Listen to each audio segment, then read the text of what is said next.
Hello नमस्कार प्यारे विद्यार्थियों। कक्षा 10 विषय गणित के अंदर अपने 5वीं प्रश्नावली जो कि समांतर श्रेणी है 5.2 के पीछे अपने 2 क्लास ले चुके हैं। 5.2 के अंदर बाकी के जो बचे हुए सवाल हैं वो आज अपने इस क्लास के अंदर फिनिश करते हैं। प्रश्न संख्या 15 है जिसके अंदर लिखा अपने को बोला गया कि n के किस मान के लिए दोनों समांतर श्रेणियां जो कि समांतर श्रेणी अपने को दे रखी हैं कि nवें पद बराबर होंगे। तो सबसे पहले बात करते हैं पहली समांतर श्रेणी जो अपने को दे रखी है। इसका प्रथम पद आ जाएगा 63 सारवंतर a2 माइनस a1 करके अपने सारवंतर निकाल लेंगे 2। दूसरी समांतर श्रेणी दे रखी है, इसका यहाँ पे आ जाएगा अपने को प्रथम पद कैपिटल ए से लिख लेंगे क्योंकि स्मॉल ए अपने पहली श्रेणी में ले चुके हैं। दूसरी श्रेणी के लिए कैपिटल ए बराबर आ जाएगा 3। सारवंतर भी बड़ा डी लिख लेंगे a2 माइनस a1 तो ये आ जाएगा 7। दोनों समांतर श्रेणी के nवें पद बराबर हैं तो इसलिए दोनों के लिए ही अपने को nवें पद ज्ञात करने का सूत्र यानी कि a n वाला सूत्र लगाना है। यह आ जाएगा पहली श्रेणी के लिए और ये आ जाएगा दूसरी श्रेणी के लिए। तो इसमें मान रखें स्मॉल a का मान जो अपने ऊपर निकाल चुके हैं वो इसमें रखेंगे। a का मान 63, n का मान ज्ञात करना है, d का मान 2। इसमें कैपिटल a का मान अपने निकल देंगे यहाँ पे 3 और d का मान 7, n का मान अपने ज्ञात करना है। 63 इस 2 का n के साथ गुणा करना है, 2 को 1 के साथ भी गुणा करेंगे। तो जब 2 को n के साथ गुणा किया जाएगा 2n, 2 को 1 के साथ गुणा करेंगे 2 बराबर में 3। इस 7 का n के साथ गुणा करेंगे 7 और 7 को 1 से गुणा करेंगे तो ये 7 आ जाएगा। 7 को n से गुणा करने पर 7n आता है।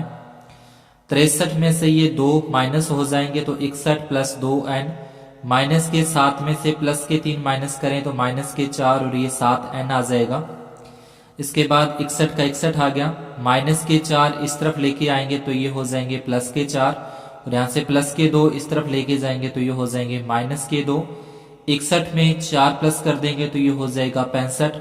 7n में से 2n माइनस करेंगे तो ये हो जाएगा 5n। ये 5 जो गुना में है वो इसके भाग में आ जाएगा। 65 में 5 का भाग देंगे तो ये होगा 13। यानी कि n का जो मान है, जो पदों की संख्या अपने से पूछी गई थी वो आ जाएगा 13, यानी कि दोनों समांतर श्रेणियों के 13वें पद बराबर हैं। इसके बाद है प्रश्न संख्या 16 दे रखी है अपने को। वह एपी ज्ञात कीजिए जिसका तीसरा पद 16 है और इसके बाद अपने बोला कि 7वां पद 5वें पद से 12 अधिक है। तो एक तो अपने को बोला है कि तीसरा पद तो a3 बराबर 16, यानी कि तीसरे पद का जो व्यापक रूप है वो हो जाएगा a प्लस 2d बराबर 16। 1 नंबर समीकरण आ गई। बाद में बोला प्रश्न में कि 7वां जो पद है वो 5वें पद से 12 अधिक है। तो ये 5वां पद और ये 12 अधिक 7वें पद का ये व्यापक रूप आ जाएगा a प्लस 6d। 5वें पद का ये व्यापक रूप आ जाएगा a प्लस 4d प्लस में 12। a का जो ये प्लस का a है इस तरफ लेके जाएंगे तो माइनस का a, तो a में से घट जाएगा 0। उसके बाद ये 6d, यहाँ से प्लस के 4d बराबर के इस तरफ लेके आए तो माइनस के हो जाएंगे। दोनों को माइनस करें, 6 में से 4 तो ये आ जाएगा 2d। अपने को सारवंतर d का मान ज्ञात करना है तो 2 इसके बटे में चला जाएगा 12 के, 12 में 2 का भाग देंगे तो यहाँ से d का जो मान है वो आ जाएगा 6। d का मान जो मान है वो समीकरण 1 में रखने पर तो 1 नंबर समीकरण यहाँ पे है अपनी a प्लस 2d बराबर 16। a का a आ गया प्लस का, उसके बाद 2, फिर d का जो मान है 6 वो रखा बराबर में 16। 6 को 2 से गुणा कर देंगे 12 और प्लस के 12 इधर लेके जाएंगे तो ये हो जाएंगे माइनस के 12। 16 में से 12 माइनस करें तो अपना a का जो मान है प्रथम पद है वो आ जाएगा 4। अपने को आगे AP ज्ञात करनी है तो AP ज्ञात करना है तो पहला तो प्रथम पद आता है, फिर ये द्वितीय पद के लिए आ जाएगा a प्लस d, फिर तीसरे पद के लिए आ जाएगा a प्लस 2d। तो इस तरीके से अपने को 3-4 पद आगे AP ज्ञात कर देनी है। प्रश्न संख्या 17 3, 8, 13, 253 में अंतिम पद से 20वां पद ज्ञात करना। अंतिम पद पहले तो अपने को जो ज्ञात करते हैं वो शुरू से ऐसे दिए होते थे, उन्हीं के में अंदर अपने को 20वां या 19वां जो भी पद ज्ञात करना था।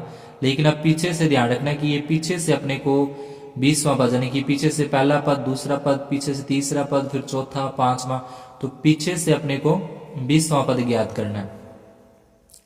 तो सबसे पहले अपने देखें कि इस श्रेणी के अंदर कुल कितने पद आएंगे। पहले यहाँ पे इस तरीके का सवाल आ जाए तो पहले पदों की संख्या निकालते हैं कि इस श्रेणी में कुल कितने पद होंगे। देखिए पहले अपने n का मान ज्ञात किया जाए कि n का मान कितना है, उसमें से फिर अपने पीछे से 20वां पद माइनस करके ज्ञात कर लेते हैं। तो पहले प्रथम पद का मान हो गया 3, सारवंतर a2 माइनस a1 करके आ जाएगा 5। अंतिम पद ये हो गया 253। तो अंतिम पद का अपने सूत्र लगा देंगे यहाँ पे a plus n minus 1d बराबर में 253 दे रखा है। a का मान रखा 3 प्लस n माइनस 1 गुना d का मान 5, प्लस का 3 है, इसे इस तरफ लेके आएंगे तो माइनस का 3 हो जाएगा। 253 में से 3 माइनस करें 250, और ये जो गुना वाले 5 है वो इसके भाग में आ जाएंगे। 250 में 5 का भाग देंगे तो ये आ जाएगा 50। उसके बाद माइनस का 1 है तो ये प्लस का 1 हो जाएगा। 50 में 1 प्लस करें तो 51। तो दी गई जो अपने समांतर श्रेणी है उसमें टोटल 51 पद है। अब 51 पदों में जाने कि पीछे जैसे यहाँ पे देखो 51, फिर इसे 50, फिर यहाँ पे 49, 48, 47, तो इस तरीके से पीछे से अपने को 20वां पद बताना है।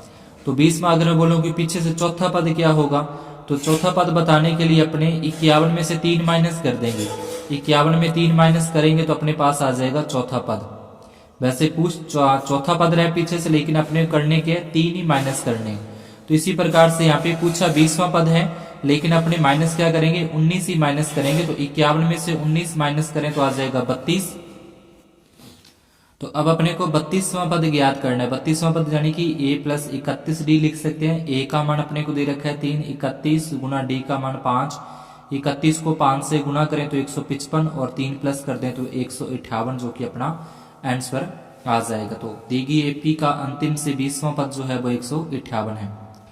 18 नंबर प्रश्न, किसी एपी के चौथे और 8वें पदों का ध्यान रखना। चौथे और 8वें पदों का योग 24 है तथा छठे और 10वें पदों का योग 44 है। तो चौथा पद प्लस 8वां पद बराबर में 24। तो चौथे पद को अपने लिखें a4, 8वें पद को लिखें a8 बराबर 24। a4 का ये व्यापक रूप आ जाएगा a प्लस 3d, ये 8वें पद का व्यापक रूप आ जाएगा a प्लस 7d बराबर में 24। a और a प्लस करते हैं 2a हो जाएंगे, 3d और 7d जो कि 10d बराबर में 24। इसको समीकरण को अपने छोटा कर सकते हैं, 2 का भाग जा रहा है तीनों में, 2 का भाग देने पे आ जाएगा a प्लस 5d बराबर में 12, जिसको अपने समीकरण 1 नाम दे देंगे। इसी प्रकार से अपने छठे और 10वें पद का जैसे इसको छठा और 10वां लिख के हल किया है, वैसे उसकी एक समीकरण बनाते हैं। छठे और 10वें पद के लिए आ जाएगा व्यापक रूप 5a प्लस 5d, 10वें के लिए a प्लस 9d बराबर 44। a और a इसी प्रकार से 2, 9 और 5 14 बराबर 44। 2 का भाग देके यहाँ से 2 नंबर समीकरण आ जाएगी, 2 का भाग इन तीनों में दे देंगे। फिर जैसे पीछे अपने करते हैं सेम उसी प्रकार से घटाने पर दोनों को समीकरण 1 में से समीकरण 2 माइनस करेंगे। तो माइनस करने का मतलब निशान चेंज करने होते हैं। a से a ये माइनस हो जाएगा 0, माइनस के 7d में से प्लस के 5d घटाएं तो माइनस के 2d, 22 में से 12 घटा दे तो माइनस के 10, माइनस का 2 इसके भाग में आ जाएगा। -10 में -2 का भाग देंगे तो d का मान 5। d का यह मान समीकरण 1 में रखने पर, तो जो अपने पीछे 1 नंबर समीकरण थी a प्लस 5d बराबर 12, तो उसमें अपने a और प्लस 5 d का मान अपना 5 है वो रख देंगे। 5 और 5 25, इधर लेके आएंगे माइनस के 25, तो यहाँ से a का मान आ जाएगा अपने -13। उसके बाद प्रथम पद आ जाएगा 13 माइनस के, द्वितीय पद है a2 यानी कि a प्लस d। जिस तरीके से अपने निकालते हैं तो उस तरीके से इसके 3 पद अपने ज्ञात कर देने हैं। इसके बाद है 19 नंबर प्रश्न, जिसमें बोला कि सुब्बाराम ने 1995 में 5,000 रुपए के मासिक वेतन पर कार्य आरंभ किया, यानी कि जो स्टार्टिंग में उसकी तनख्वाह थी वो 5,000 रुपए, और प्रत्येक वर्ष उसके 200 रुपए की वृद्धि प्राप्त की। तो इस तरीके से एक एपी बन जाएगी। पहले जो उसकी मासिक वेतन थी पहले तो ये आ जाएगा 5,000, फिर उसके अंदर वृद्धि हो रही है 200 रुपए की, तो 5,000 फिर 200 की वृद्धि होगी, फिर आगे 200 की वृद्धि होगी। तो तो इस तरीके से करते करते ये 7,000 रुपये उसका वेतन हो जाता है।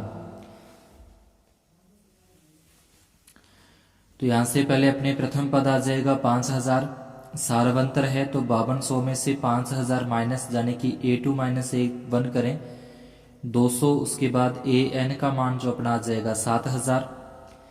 तो यहां से बोले किस वर्ष, तो पहले अपने कितने साल तक के बाद उसका जो 7,000 वेतन होता है, यानी कि N का मान ज्ञात करना है। वर्षों की संख्या मतलब N का मान यहां से ज्ञात होगा।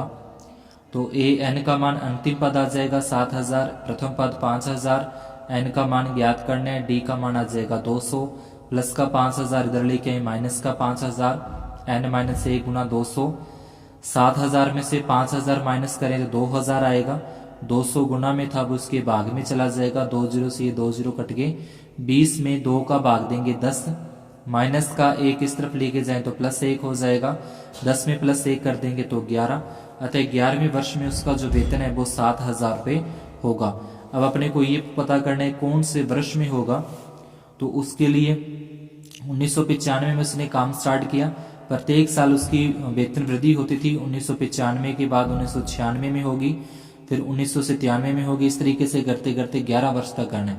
यानी कि प्रथम पद A का मान 1995, D का मान प्रत्येक वर्ष हो रही है तो 1, N का मान अपने ज्ञात किए 11, AN का मान ज्ञात करना है तो A का मान आ जाएगा 1995, N का मान 11 माइनस 1 और D का मान 1, तो 11 में से 1 माइनस कर देंगे 10, 10 को 1 से गुना करेंगे 10 ही आएगा, तो 1995 है A का मान, 1995 में 10 जोड़ेंगे तो 2005 में जो उसका वेतन है वो 7,000 रुपये हो जाएगा, जो कि अपना आंसर है।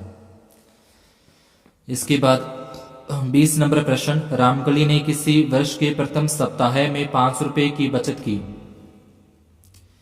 स्टार्टिंग में उसने बचत करना शुरू किया तो 5 रुपए की, फिर अपनी साप्ताहिक बचत 1.75 रुपए बढ़ाती गई।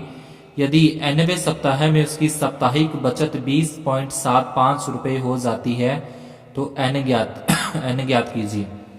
तो पहले सप्ताह उसने 5 रुपए की बचत की, फिर उसमें 1.75 की वृद्धि की तो 6.75, फिर 8.50, इस तरीके से करते करते लास्ट में उसकी 20.75 रुपए बचत हो जाती है।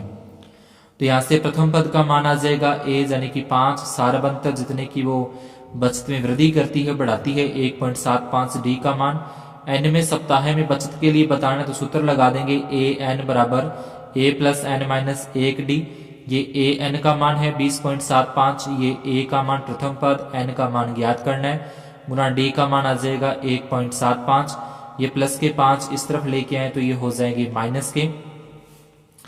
अब 20.75 में से अपने को 5 माइनस करना है, तो कई तो ऐसा करते हैं कि 5 में से ये वाला 5 माइनस करते हैं और 0 यानी कि 20.70 लिख देते हैं, बल्कि ऐसा नहीं होता, ये 20.75 और जो 5 घटाने हैं वो इसका मतलब 5.0 है, 5 रुपए घटाने अपने को 5 पैसे नहीं, तो 5.00 इस तरीके से अपने घटा देंगे तो ये आ जाएगा 15.75, और ये गुणा में संख्या वो भाग में आ जाएगी, पॉइंट से पॉइंट कट जाएगा, तो 1575 में 175 का भाग देंगे 9 तक जाएगा, माइनस का 1 इस तरफ लेके आएंगे तो प्लस का 1, तो n का मान आ जाएगा 10, तो उसकी 10वें सप्ताह में रामकली की जो बचत है वो 20.75 रुपए हो जाएगी।